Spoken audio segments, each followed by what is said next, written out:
They thought he was just another nameless drifter, until the general asked one question.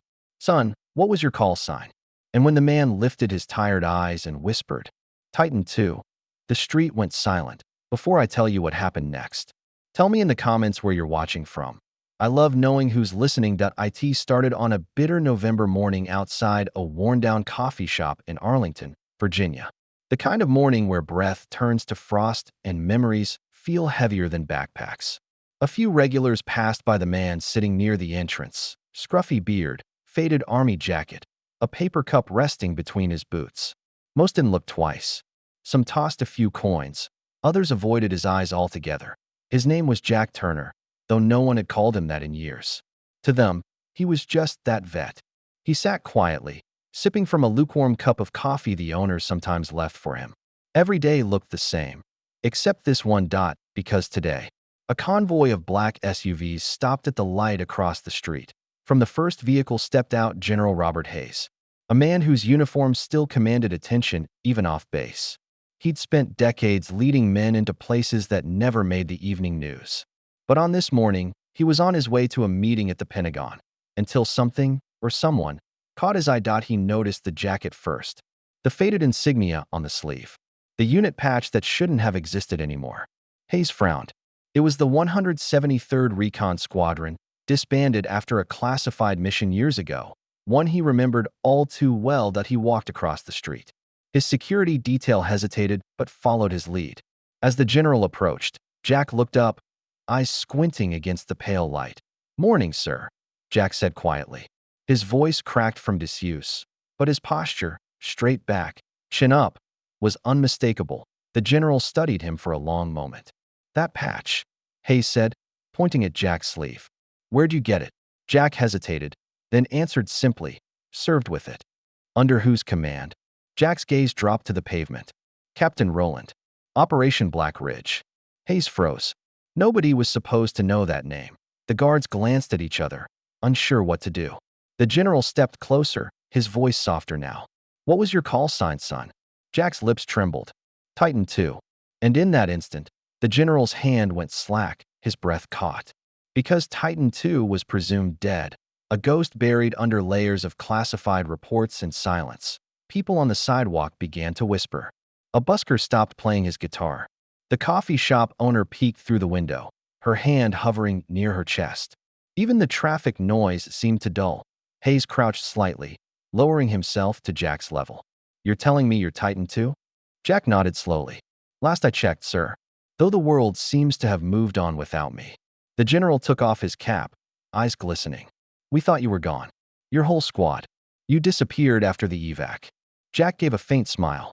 Disappeared's one way to put it. He looked down at his trembling hands. They pulled me out months later. But after that, well, there wasn't much left to come back to. He didn't need to explain. The silence between them carried everything. The kind of silence only soldiers understand. Get me a phone, the general said suddenly. His aide handed one over. Call the Pentagon. Now. Sir. Tell them Titan 2 is alive. The aide hesitated. Sir, that's... Now, Lieutenant. Jack blinked in disbelief. Sir, that's not necessary.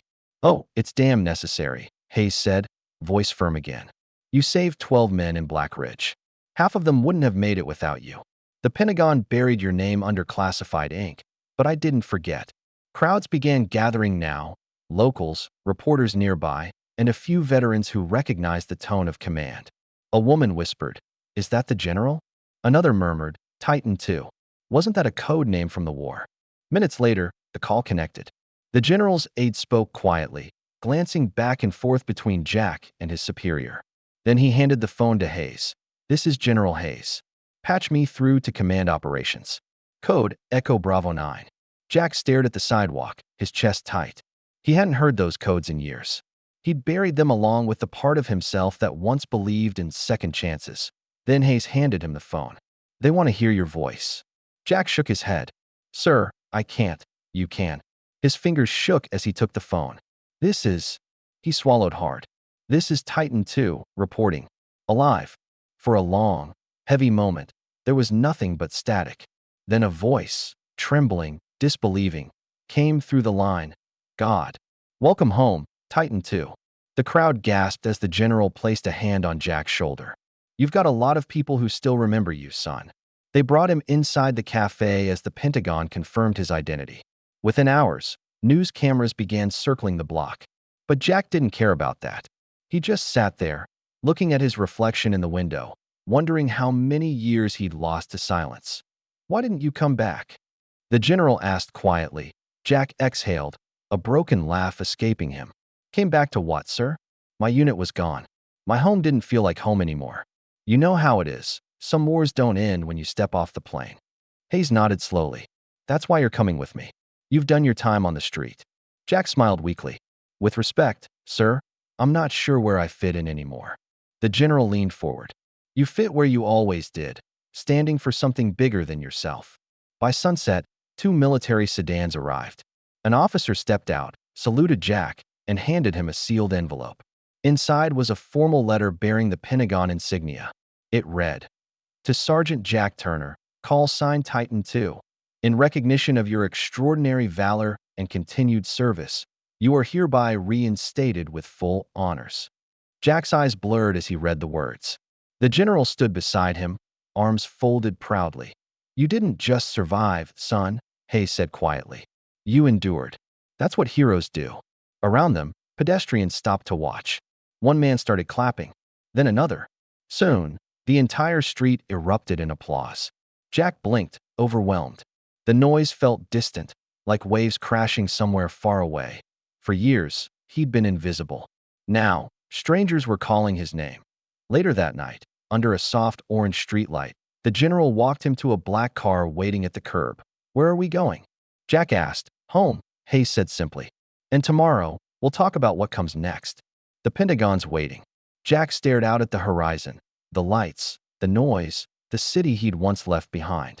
For the first time in years, he didn't feel forgotten.